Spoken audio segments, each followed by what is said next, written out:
Welcome to Postscript World on Fire Season 2. It is episode 5 of Season 2, the, wait for it, penultimate episode of World on Fire Season 2. And Season 2 penultimate episode is supported by Rodgers and Associates. More information can be found at Rodgers-Associates.com. And this episode and all episodes of Postscript are also supported by viewers and listeners like you. Thank you so much. For more information on how you can help, please visit witf.org/mosaic. And I'm Fred Vigeant, along with my good friend Matt Wilson. Hey, Matt. Hello, Fred. How are you? I'm all right. Good. As Matt and I were making our way to the studio, I mentioned to him, and we try to keep conversation to a minimum so that we actually, have a healthy interaction during this podcast. Not that we would, but I mentioned how I felt this was a very sad episode, to which Matt said, sorry, they've all been sad. They are all sad. Give me a happy episode of World on Fire. I can't. Yeah, I can't really think of one. I could think of, the previous series we did, which was Tom Jones. That had some happier. Tom Jones is a very different show. But no, there's certainly moments. There are moments. Yeah, and I think is kind of coming to a place where, if not happy, at least there's some peace for him. But yeah, there's been peace for him. I guess there wasn't any comic relief in my mind. Occasionally you see that with Robina, but Robina in this episode certainly throwing down the sword into the ground, saying, "All right, you two, what the heck is going on?" To be very brutal, they literally killed off the comic relief in this. Do we start there? Yes, Sergeant Stan. Point blank, too. Oh, Stan. We liked you, Stan. We did. We did. And I suppose as we near the end of Season 2, we still, to date, do not know if there will be a Season 3. From what I've read, the writer hopes it will be and is certainly preparing for future seasons of this show. But just as, I guess, television dictates sometimes, there's going to be some transition as some storylines come to an end one way or another. And the Sergeant Stan's story comes to an end in this episode because Harry wanted to find some more water. Well, right? Needed to. Yeah. Well, needed. Often minor characters exist to help the major characters learn, change, evolve. You learn through them. Stan had a great role to play of the support and sidekick. Voice of Reason comes to mind maybe, but he was truly the lieutenant, the sergeant to Lieutenant Harry in every way. He was the support and the help. In this episode, you see some of that. He is reluctant to go along with the mission, although he knows he was the biggest complainer that rations were being cut. They needed more water for everybody. Agrees to go along and jokes about it. Says, "I'm putting in for overtime," right? Which there's no such thing, of course. But then it's off screen because he's actually standing right next to Harry. You kind of see it happen by inference. But yeah, at the well that they're trying to capture from the Italians, some Germans show up and Stan gets shot. So I think, besides being often comic relief, a little bit of humor, a little bit of lightness, he's also the conscience. He like, is. One moment that stood out for me from a recent episode, I can't remember if it was 2 episodes or not, but Stan said to Harry, think of your kid, your daughter needs a father, not a hero. Yeah. Because he was putting himself in harm's way at that moment. Absolutely. Yeah. And I think, by the end of this episode, we see with the loss of Stan, Harry in a very dark place. And it kind of allows Rajiv to reinforce in that position of colleague, because they are, I believe, parallels in reporting structure. They argue with each other. It isn't always clear if one is taking orders from the other. But from a supportive standpoint, a morale standpoint, maybe even at times an ethical standpoint, Rajiv always tends to step in and kind of be that grounding for Harry. And you see that very clearly toward the end of this episode. So Harry, I think, crossed the line he had set for himself. Yeah. And I think that brings him down. Obviously, the loss of Stan is a personal loss. But when he executed the German soldier, I don't think he really wanted to, although clearly he wanted to. I think when the rage subsided and he realized what had happened, that's when the guilt and the shame really broke. And he had a line in the sand for himself that he lost control and crossed. And Rajiv knows. Yep. They casually discuss it a little bit. Yeah. He talks about murder. Harry responds, murder? Like, isn't that what we're here for? This whole thing is murder. So clearly the ravages of war are taking their effect on these men. They've been in the desert. They're all dehydrated, sunstroke. It's a mess. They all look terrible. They probably smell great. But Rajiv is keeping his head on and tries to talk to Harry about, look, you have a choice to make right now. It's the very end of the episode. Despite despite everything that goes against Rajiv, people not honoring him, not saluting him correctly, or not following his orders or his recommendations, he's being a good soldier. It's the coolest head in the group, I think. Yeah. Yep. Keeps perspective. It just tells Harry, you got a choice to make, man. Your men need you. They just lost their sergeant. I love this. Beer and revenge are the coward's arsenal, right? You're going down a path that you do not want to go. Pull yourself together, and then notes that sitting here drinking alone, that's the beginning of the end for people. That's right. And then he sits with them and shares a drink. So Rajiv, I think, is going to do everything he can to pull Harry back out of this. And I can't help, with an episode to go in this season, kind of framing all of these things in terms of what can they do with one episode left. Yeah. And I'm not sure how you pull Harry back out of this convincingly in part of 53 minutes or whatever. I fear, again, this is no spoilers. I don't know. I didn't look ahead, but thinking back to the last episode of season 1, where it was a misplayed sort of cliffhanger, would switch with Cassie and Harry. Will she choose her old life? Will she reject Harry and stay? We didn't know. And then season 1 or season 2 episode when it comes up, and boom, they're just both in England together. Like, it's never really explored or clarified. Right. And then since episode 2, he's just been moving around in the desert. I mean, there hasn't been much of a cliffhanger. He's just kind of navigated. Yeah. He bumped into Lois at one point, talk about her in a moment.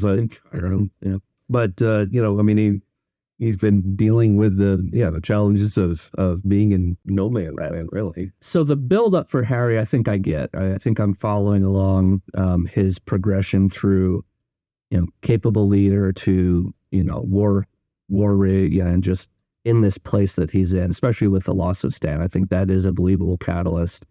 I'm curious just to see how and if they try to rebound him out of that. So I'm not sure how you do that quickly, because it was a slow burn to get to this point. Yeah, it is. Well, and I mentioned that last episode that it just, you can tell that the pacing is really slowed down in these episodes. I feel like things were really rapidly moving around. Yeah. That kind of merry-go-round of checking in with each character. And we've, we don't see some characters for an episode. When's the last time we saw Tom? We had, yes, episode 1, I think. Yeah, the season. He made that point to Lois, like, you're all I got. And then, she ran off to Egypt, and we haven't seen him. So, there's that aspect of it too. And then, some of the elimination of some characters as well. It's really very intentional focus on 2 or 3. Yeah. And I like that. I didn't hate when they were bouncing around 6 or 7 locations, because they were trying to establish all the characters. But now you got to tell a story about them, right? And we don't see Margaret in this episode. No. We haven't seen Gregors for a while. But, Margaret, I don't see how that's going to get wrapped up. Yeah, so that too is not a lot of time. And that's what I think is, thinking ahead to the last episode, a little bit frustrating. Lois has, we'll talk about her in a minute, I'm sure, but Lois has a big change coming. Margot, we'd love to see some sort of, if not closure, at least progression on that story. I feel like a lot of things to explore in one episode. Yeah, I feel like we're getting set up for a lot of the cliffhanger, or many cliffhangers. Yeah, we'll see. Where do you want to go next? Well, let's talk about Lois. Sure. Because we really didn't. She wasn't in the last episode, and so let's focus on her for a little bit. She comes across a local a mother who unfortunately passes out, probably dehydration, the heat, in the desert. With has a child, which she kind of clings to, wants to bring to the local orphanage. However, that's, I guess, not in a conveniently located place, that, she's going to have to go out of her way to get it there. And there's other needs, as a ambulance driver, as she is, that she really needs to attend to. And it is interesting, she has her own baby at home, Vera, who she more or less abandoned, with Robina. I feel like abandoned because she basically knocked on the door, left the baby there, and took off. It wasn't like would see much, right? Yeah, it wasn't actually a warm handoff to her mother. Well, not her mother-in-law. Lois to Robina would be a grandmother. Vera. Oh, yeah, that's right. Because that's right. Yeah. Right. Yes, that does make sense. You got all the love triangle all tangled up in my head. This is it's been a show, folks. But yeah, I think that's an interesting situation where she does take a liking, I don't know, or that motherly instinct comes back in with this baby. Yeah, it's the opposite of Harry, where Harry is descending into chaos and poor decisions and losing control of himself. Lois may have had enough time and a catalyst to sort of remember herself, or she speaks of her remorse about her father, how she broke his heart by leaving. Was she there when he died? She was at the first time. Yeah, right, to go on the tour right before all that. So, people, when they're struggling with anxiety, depression, suicidal thoughts, all of the things in life that are usually joyful and fun, they go away. You don't find that same enjoyment. You don't find that same sense of satisfaction. With Lois, it was perhaps that. It was all the things that, in a normal time, normal situation would have been beautiful to her. It would have been, worth loving or feeling that sense of love. Maybe she needed time. Maybe she needed the experience of serving away from all of that. Maybe it was just the presence of that child that was enough to make her think. And she had that dream, I guess, that she shared that Vera died somehow. And between all of that, she just realized how much she misses the group. And apparently wants to go back home. She wants to go back home. So is she going to bring this other baby along with her? In this show, maybe. I just thinking, just for Robina's reaction. Yeah, please. Hey, I'm back, and I have another baby for you. In this house that he continues to grow the number of characters living there. Yep, I'm sure that won't be the case. But it just would that be? There's some comic relief. Yes, if we're features of Robina's right.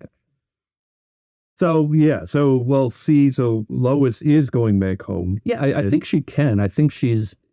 She's not enlisted in the military, but I mean, she's in essence volunteering through that organization. So I think she can just say, you know what, I'm good.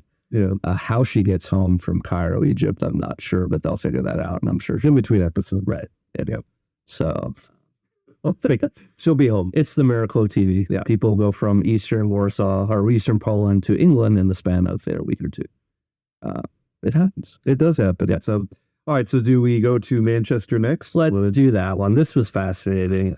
So we didn't talk about Name That episode. Long-standing viewers will know we have a recurring gag where these episodes are not officially named, so we come up with bad ideas of names for the episodes. I didn't put you on the spot. No, and I mean this. Well, I actually would have focused on Sergeant Stan. The end of Sergeant Stan was the episode title, but in the storyline with Cassia and Sir James and Irina, I'd say I don't know. Is she or isn't she a spy? I'm still kind of it'll still linger. So it seems like she's doing this to protect her son. Somehow her son is in the captivity of the Nazis, and so somehow, so she was in Warsaw. And perhaps the Nazis let her go as long as she would find. Yeah, the origin of it I'm unclear about. She confirmed she is spying. I think we get that clear. I like your idea that maybe some of this has origins back in Poland. Her son, we're told, is a prisoner of war from the Nazis. And yeah, somehow she was sent to England, ended up in England, but had made an arrangement to, as she's described herself, as a good drafter, a good drawer with a great memory. So as she's working in that factory, she's paying attention to everything. She writes it down, draws the pictures, and puts them in. It's like Dropbox. Yep. Yeah. So I think she admits what she's doing. She explains to Cassia the why of it. Seems, very sympathetic. I think there's Cassia's struggling with this. Definitely. And it was last episode as well as this episode. Yeah. I think a lot of truth comes out in this episode. I'd lean towards some wording around truth or secrets or something for an episode title. You get a lot of truth being shared. I think a lot of truth about Irina comes out. Right. Cassia has to deal with that. And she doesn't well, especially where James is concerned. And I really love the scene where all the truth comes out. Oh, Rowena. Yeah. Rowena's like, I've had enough of this. Right. Because of course she thinks they're relationships. So the dinner scene was a buildup of, in essence, the two scenes before. So Cassia in the office with her boss and Irina, and then Cassia and James and crew at Irina's apartment. And James is all business. Mm-hmm. Right. We got to clean this up. We got to figure this out. We're going to make a plan to continue to make fake documents and drop them in the box. So at least we can try to figure out who's picking them up because somebody has to come and get them. He's got a plan. And then they get to dinner time and Cassia's still processing all of this. And James just puts on his show. Yeah. Right. He's got that. They found that turkey. Yeah. So celebrate this wonderful feast. Yep. Work is compartmentalized. We're going to have some food here. And Cassia just goes off on them right there at the table. And what's cool is she starts speaking in Polish. And he knows, and he understands. Robina was surprised by that. We're taking a little reaction. And in essence, Cassie just goes, how can you do this? How can you see what we saw, process everything about the woman, her family, her situation, and then just think about stuffing your face with turkey? Oh, all in a day's work. Yep. Well, let's move on. And, his point is, he kind of like Douglas, kind of going back to the First World War. I mean, he's moved on. Like, he's I don't know if mature is the right term. Experienced. Better way to put it. But yeah. That it's just this is the business, and the we're in wartime. This is what happened. Yeah. Cassia. And it's interesting just because Cassia. As we saw through most of the first season, and what you would characterize as kind of a Black Widow, befriending Nazi soldiers and then having somebody shoot them to death and doing it one at a time. And, I'm struggling with that a little bit, but really kind of at peace with, these are, people that should be shot dead, I guess, as far as she was concerned. But now it's different. She's certainly in a different country, and now being set up to rat out people that she developed a connection. Right. Yeah. And And thinking this through, I'm going to say bewildering, but that's probably not the right word. So it seemed like Cassia had gone through that sort of stealing herself transition back in Poland. We actually talked about this, I think, just because what you said made me remember this. She had come to the place where she could do what she did with her partner there, did some dark things, seemed to be, I wouldn't say handling it. I'm sure she was dealing with some of the scars and the memories and stuff, but had been getting along as best she could, and then went to England and went to a peaceful environment where it seemed like a lot of PTSD. She had that struggle in the cafe early in the season where she, I believe, punched an older man that was talking, garbage to her. But last time we saw Gregor's. Right. Yeah. But now it's like it's turned the tables around. She's the one that's struggling with adapting and processing and making sense of everything. And she gets upset with James for having to have figured that out. And I've often talked about, my frustrations with some of the larger writing of this show, some of the structural pieces and stuff. But this is, again, one of those moments where the dialogue and the setting are really, I think, well done, this conversation at the table. But ultimately, it boils up, and James just kind of says, look, I've been through the war. I've learned to see things, but not see them. Yeah. In the trenches, we saw things. We were surrounded by people dead and dying. There was nowhere to bury them. We had no time. They just laid there. And eventually, you just kind of figure out how to pack that away and get on with things. And That's probably how you survive things like that, mentally and emotionally. And it allows him to succeed in his job now of being someone that can process other kind of things, but keep moving. Yeah. Well, and so that prompts Robina, kind of bringing back this storyline that you've brought up a number of episodes, that historical role of the woman, like, look, Cassia, if you're going to stay here, your place is here at home. I need you to help take care of Vera, take care of Jan, that sort of thing. You're not working at MI5. Right. Yeah, we get a lot more of Robina's worldview in this episode. We've seen some insights into her kind of psychology or motivations, but yeah, it's a strong sense. She says this to James and Cassia of, in our society, women are the keepers of the home. It's the bedrock of how this works. And I like this. If we let that slip, what are our men fighting for? And so it really is the core of her understanding that the men are supposed to go out and do the fighting, and the women are supposed to stay home and keep everything together. Right. And she is. I mean, you think about it too. I mean, she is the core of that household. That is her house, obviously. But I mean, think of the miscellaneous cast of characters now living here. You have Sir James, you have Cassia, you have Jan, you have Vera, and a dog, right, and presumably a dead bird somewhere. Had to bring it up. So there's a lot, and perhaps at some point we'll see Harry come home. Maybe Los will stop by with another baby. Who knows?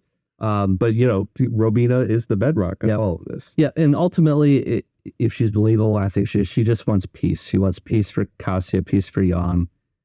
Actually, straight out tells Cassia, if you don't quit that job, you're out. You're both leaving, and good luck there.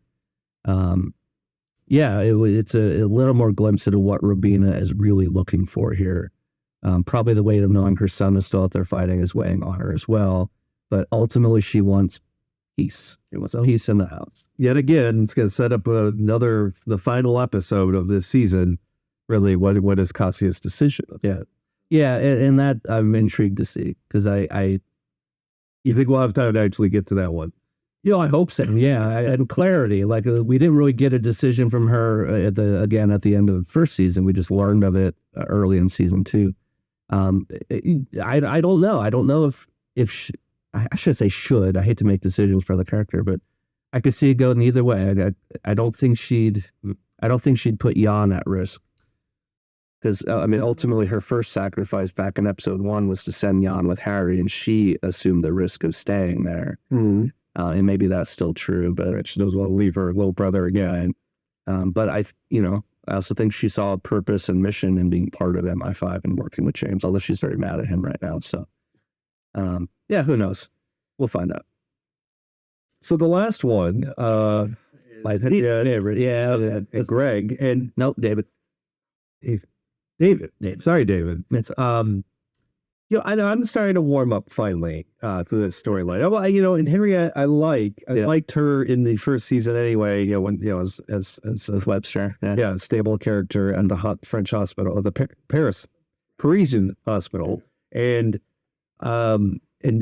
like her storyline has really blossomed nicely. I think she had been on the run.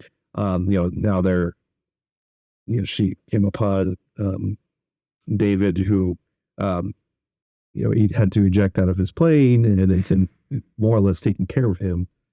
And they've to date have managed to stay out of German the Germans' views that they're around, and they're at a farm of some sort. Yeah, outskirts of Paris, some small farm. Right. Also, the owners of the farm, at least the husband is like, keep it down.